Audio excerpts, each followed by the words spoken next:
High, আজ আমার mini ব্লগে ডে 65। আর কাল সকাল সকালই আমাদের বাড়িতে সরস্বতী পুজো। এবারে তো সরস্বতী পুজো 2 দিন পড়েছে, মানে রবিবার আর সোমবার।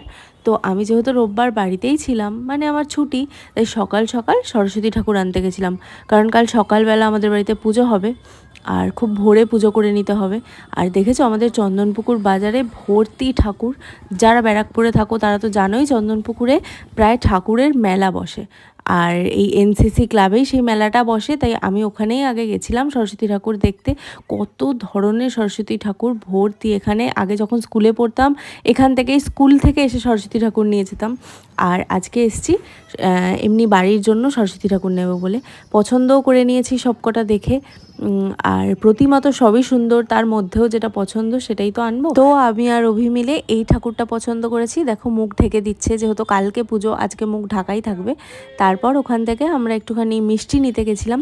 আর মিষ্টির দোকানে গিয়ে দেখি সে তো বিশাল লাইন, কারণ আজকেও থেকেই সরস্বতী পুজো শুরু, মিষ্টির দোকানে তো লাইন হবেই। আর দেখো একটা ফুল গাছ থেকে কি সুন্দর একটা ফুলের পাপড়ি পড়েছে গাড়িটার মধ্যে, আর রাস্তাও ভর্তি হয়ে রয়েছে ফুল দিয়ে। যাই হোক, তারপর ঠাকুর নিয়ে এখন যাচ্ছি বাড়ি।